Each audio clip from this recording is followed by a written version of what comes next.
अस्सलामुअलैकुम। आज का टॉपिक है गोल्जी अपरेटस। गोल्जी अपरेटस एक डबल मेम्ब्रेन ऑर्गेनेली है जो तमाम यूकेरियोटिक सेल्स में मौजूद होती है। गोल्जी अपरेटस को Golgi complex, Golgi bodies, idiosome और डिक्रियोसोम भी कहा जाता है। यहाँ पर आप देख रहे हैं एक यूकेरियोटिक सेल है। यूकेरियोटिक सेल के अंदर एंडोप्लाज्मिक रेटिकुलम भी एक ऑर्गेनेली है जो न्यूक्लियस के साथ कनेक्टेड होती है। एंडोप्लाज्मिक रेटिकुलम के बिल्कुल साथ ही गोल्जी अपरेटस मौजूद होता है सेल के अंदर। अब होता क्या है, जो एंडोप्लाज्मिक रेटिकुलम है ये मटेरियल भेजता है वेसिकल्स की फॉर्म में, और वो जो मटेरियल है गोल्जी अपरेटस के एक एंड से एंटर करता है और उसके अंदर कुछ चेंजेस होती हैं, और वो चेंजेस कौन करता है? गोल्जी अपरेटस करता है। चेंजेस होने के बाद जो मटेरियल है गोल्जी अपरेटस के दूसरे एंड से वेसिकल्स की फॉर्म में ही बाहर निकल जाता है। हम आगे इसकी एक्सप्लेनेशन देखेंगे। डिस्कवरी। गोल्जी अपरेटस को डिस्कवर किया था कैमिलियो गोल्जी ने 1898 में। स्ट्रक्चर, यहाँ पे देखें आपको स्टैक्स नज़र आ रहे हैं फ्लैटेंड मेम्ब्रेन बाउंडेड सैक्स के। इन सैक्स को कहा जाता है सिस्टर्नी। ये जो सिस्टर्नी है इनके साथ कुछ वेसिकल्स अटैच्ड होती हैं। उन वेसिकल्स को कहा जाता है गोल्जी वेसिकल्स। ये वेसिकल्स और जो मेम्ब्रेन बाउंडेड सैक्स हैं ये मिलकर क्या बनाती हैं? गोल्जी कम्प्लेक्स बनाती हैं। फेसिस।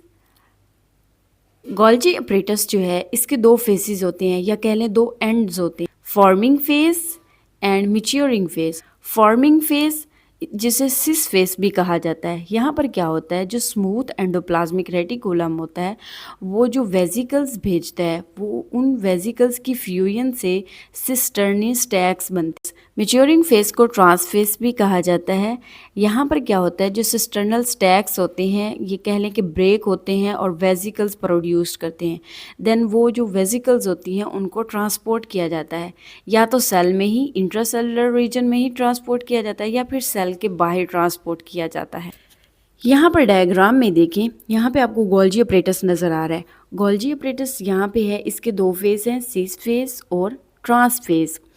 अब ये है एंडोप्लाज्मिक रेटिकुलम। ये रफ एंडोप्लाज्मिक रेटिकुलम है जिसके साथ राइबोसोम अटैच्ड है, और ये स्मूथ एंडोप्लाज्मिक रेटिकुलम है जो विदाउट राइबोसोम्स है। अब ये स्मूथ एंडोप्लाज्मिक रेटिकुलम है, ये प्रोटीन्स जो है ना सेंड कर रहा है, यानी कि भेज रहा है, और ये जो है वेसिकल्स हैं ये आ रही हैं, इन वेसिकल्स को ट्रांसपोर्ट किया जा रहा है और ये इंटर कर रही हैं गोल्जी अपरेटस के सिस फेस से। अब जब ये सिस फेस से इंटर कर जाएंगी तो यहाँ जो सिस्टर्नल स्टैक्स हैं इनके अंदर ये इन मटेरियल की मॉडिफिकेशन होंगी, कुछ चेंजेस वगैरह होंगी, और चेंजेस के बाद क्या होगा कि ये वेसिकल्स की फॉर्म में ही जो ट्रांस फेज है वहाँ से बाहर निकल जाएंगी।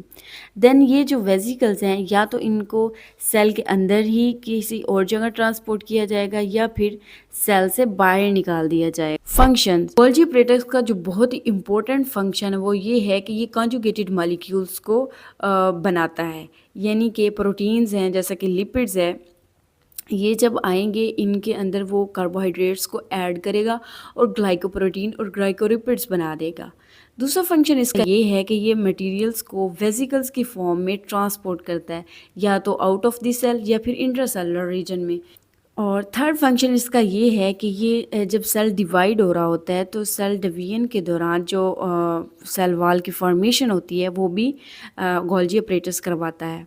वहाँ पर एक स्ट्रक्चर बनता है जिसको फ्रेगमोप्लास्ट कहते हैं, वो गोल्जी अपरेटस ही बनाता है।